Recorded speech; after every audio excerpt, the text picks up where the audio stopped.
बिस्मिल्लाहिर्रहमानिर्रहीम। अस्सलाम वालेकुम। मैं मैमुना हुसैन, कॉलमिस्ट। आज प्रोग्राम बदलता ज़माना में हम बात करेंगे कि मरी में होने वाले अंधुनक वाक़े के बारे में कि तफरीह जो है वो अजियत बन गई और सड़कें कब्रिस्तान बन गई।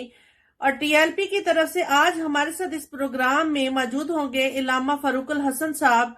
हम पूछेंगे उनसे कि मरी के इस वाक़े के बारे में कि उनका क्या इजहार ख्याल है, और इस बारे में वो हमें डिटेल बताएंगे कि उनकी जमात जो है तहरीक लब्बैक वो क्या कर रही है उन फंसे हुए लोगों के बारे में, जो कि आज इस तरह का वाकया पेश आया और इस पे पूरी कौम सोगवार है। अभी हम उनको कॉल पे ले रहे हैं। अलामा साहब, उनका मैं शुक्रिया अदा करती हूँ कि उन्होंने प्रोग्राम में हमें वक्त दिया, और वो इस वक्त सफ़र में मौजूद हैं, फिर भी उन्होंने हमें हमारे प्रोग्राम के लिए वक्त दिया। अभी हम उनको लाइन पे ले रहे हैं। जी अस्सलाम वालेकुम इलामा साहब। जी मैं पूछना चाहूंगी कि मरी में क़यामत सुगरा का मंजर था, लोग मर रहे थे और मदद के लिए राह तक रहे थे। पूरी रात इंतजामिया हरकत में नहीं आई। आज सुबह एक सहाफ़ी ने कमिश्नर से पूछा कि आपने फंसे हुए लोगों को निकालने के लिए क्यों बरवक्त कोई एक्शन नहीं लिया, तो उन्होंने ये जवाब दिया कि हम वजीर आला उस्मान बुज़दार के हुक्म की जो तमील करना चाह रहे थे कि उनकी तरफ से हुक्म आए तो हम कुछ करें। तो जबकि उस्मान बुज़दार साहब जो हैं वो पीटीआई की एडवाइजरी काउंसिल मीटिंग में मसरूफ थे।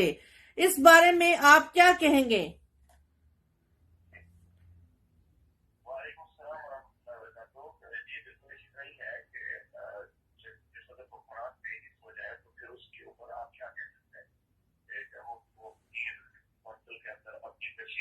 और अपने बल्ले बल्ले को नुमाइश से फुर्सत मिलेगी तो हम फरियाद भी सुनेंगे। दूसरी बात यह है कि बेटे को कहते कुछ है और करते कुछ है। तकारीर में यही कुछ होता है कि हम टूरिज्म को फरोग दें कि पाकिस्तान बहुत खूबसूरत है, पूरी दुनिया जनाब इसको देखने के लिए आएगी, जितना पैसा आएगा कि जनाब पाकिस्तान में चल रहा टूरिज्म से उतर जाएगा। तो जब आप टूरिस्ट के साथ ये सलूक करेंगे कि वो फरियाद करते करते मर जाएंगे और आप उनकी जान भी नहीं बचा पाएंगे, सहूलतें देना तो बड़ी दूर की बात है, जब उनकी जान ही नहीं बचेगी तो कौन यहाँ पे आएगा टूरिज्म के लिए? ठीक है, टूरिस्ट की और जब उनकी जान का ही तहफ़्फ़ुज़ नहीं है तो आप बताएं कि फिर क्या आप उनकी खिदमत कर रहे हैं? पहले तो ये खास तौर को सोचना चाहिए। दूसरे नंबर पे जो उस्मान बुज़दार साहब आप कह रहे हैं तो बस वो हम क्या कहें उनके बारे में। अल्लाह ताला उन्हें हिदायत दे। और खान साहब को पूरा पाकिस्तान जी को पुकार करके बता रहा है कि जनाब ये जो कुछ भी पंजाब में हो रहा है उसका बहुत बड़ा किरदार ये आपका ताजरबतों का उस्मान बुज़दार साहब की शक्ल में उनके ऊपर मुसल्लत है। इन्होंने पूरे पंजाब में सबसे ज्यादा यही कारकर्दगी नजर आती है। तो फिर जिस वक्त बंदे इस हद तक बेहिस हो जाए तो कहते हैं कि ज़ाफ़ात तलवाया और फल माशे था, जब हया खत्म हो जाए तो फिर जो भी बता करते होते क्या कहते। अभी कल जो है फवाद चौधरी साहब ने पूरी कौम को मुबारक दी कि हमने टूरिज्म को बहुत फरोग दिया, और उसकी सबसे बड़ी निशानी ये है कि एक ही दिन में 1 लाख गाड़ियां जो है मरी में दाखिल हुई हैं। तो महंगाई भी बिल्कुल नहीं है, जबकि वहां कैपेसिटी 4000 गाड़ियों की है। अगर 1 लाख गाड़ियां दाखिल हुई तो उसकी हुकूमत और इंतजामिया ने उसकी प्लानिंग क्यों नहीं की बर वक्त? पैदल हो और जिससे पता भी ना हो कि क्या बात करनी है क्या नहीं करनी है, चटाला करने की बात कर क्या पता है आपको। अगर आप ये समझते हैं कि बहुत बड़ी कामयाबी है, अभी तो पता है कि कभी 1 लाख गाड़ी या फिर ज्यादा गाड़ियां वहां पे हुई है तो वो खैर और खैरियत से वापस आ जाए तो ये आपके लिए आजाद की बात है। आप कहें कि आपने बड़ा काम किया है। जिस वक्त आप इलाके से इंतजाम की वजह से लोग जानों से आपको बैठ गए हैं तो आप बताएं कि आप किस दूसरी मुबारकत दे रहे हैं। मुझे तो इनकी समझ नहीं आती कि जिस तरह की जाहिर है कि एक्सपोर्टर है उसी तरह के वज़रा है, उसी तरह के वज़ीर आज़म साहब हैं, तो उन्हें ये पता भी नहीं होता कि बात करनी क्या है। बल्कि इससे कबल आपने देखा होगा कि इनके शख्सियत ने बयान दिया था कि जब सल्तनत के ऊपर उनसे मौक़िफ़ दिया गया तो उन्होंने कहा कि इतनी ज्यादा खान साहब के दौर में पाकिस्तान में तरक्की हुई है कि जमीन भी बर्बाद नहीं हुई और आसत भी है। तो जब इस तरह के नालायक लोग भी यहाँ पे बैठते हैं तो आप उनसे क्या तवक्कुल करते हैं? अलामा साहब, टूरिज्म का इन्होंने हुकूमत ने ऐलान तो कर दिया, अगर कोई नागहानी आफत आ जाती है तो इससे निपटने के लिए हुकूमत के पास वसाइल ही नहीं है और ना ही इनके पास हैवी मशीनरी है। اور جبکہ یہ ہیوی مشینری تو ادھار کہیں بیریا ٹاؤن سے یا پرائیویٹ کنسٹرکشن کمپنیوں سے لیتے ہیں.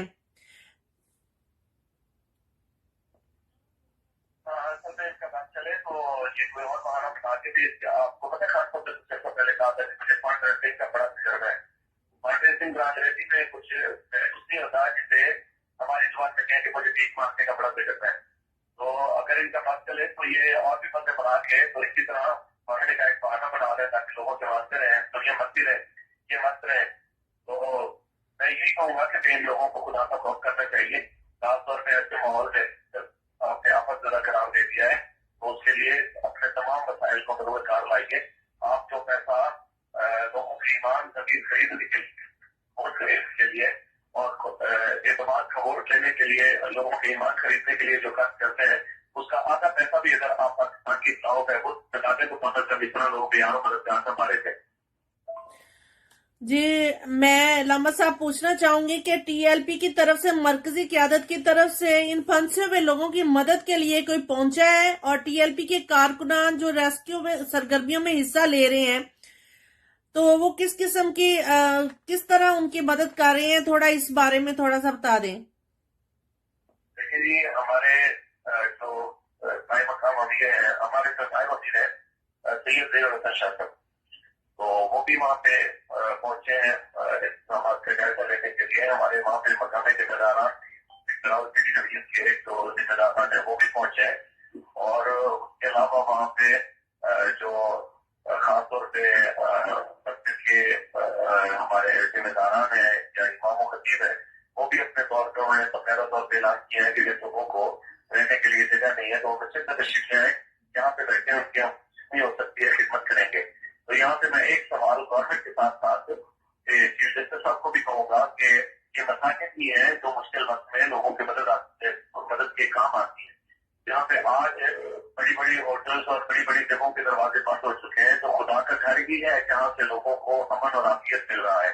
تو آپ مہربانی کیجیے اور جن لوگوں کے رستے میں آپ کانٹے بچھا رہے ہیں یہی لوگ اصل ملک کے جو ہیں وہ وہی پہ اس مذہبی طبقے کو دبانے کے لیے حکومت بھی اور اس کے ساتھ جو ہم گواہ ہیں جس بھی مقصد سے وہ بیٹھے ہوئے ہیں انہیں سوچنا چاہیے کہ پاکستان جو کہ مذہب کے نام پہ بنا ہے پاکستان دین کے نام پہ بنا ہے کلمے کے نام پہ بنا ہے تو اس میں اگر آپ یہ چاہتے ہیں کہ امن آئے خوشحالی آئے اور انصافات اور فسائد سے ہم بچ سکیں تو خدانا اسی رستے پہ واپس آئیے کہ پاکستان کا مطلب کیا لا الہ الا اللہ دستور ریاست کیا ہوگا محمد رسول اللہ. باقی آپ کے سوال کا جواب یہی ہے کہ میری طرف ہے کہ کارکنان اور ذمہ داران اپنی اوقات اور اتفاق کے مطابق بلکہ اس سے بھی بڑھ کے وہاں پہ غریب لوگوں کی مدد کر رہے ہیں اور ان کو ریسکیو کرنے کی کوشش کر رہے ہیں.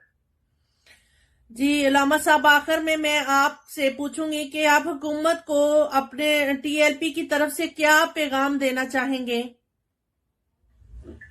میں حکومت کو اس حوالے سے یہی پیغام دینا چاہوں گا کہ اگر آپ کو اپنے مخالفین اور اپوزیشن کو دبانے کے علاوہ کو تھوڑا بہت کام کے لیے وقت مل جائے تو خدا پاکستان کے لیے کچھ کیجیے. حسد اناج اور نفرت کی اور انتقام سے نکل کے ذرا پاکستان کے لیے سوچیے. آپ کا وقت بہت تھوڑا رہ گیا ہے تو اس سے کم از کم کچھ پاکستان کے لیے کر دیں گے. جی علامہ صاحب آپ کا بہت شکریہ اپنے پروگرام کے لیے وقت دیا. جی ناظرین آپ اپنا فیڈ بیک کمنٹ میں ضرور دیجیے گا. پروگرام دیکھنے کا بہت شکریہ.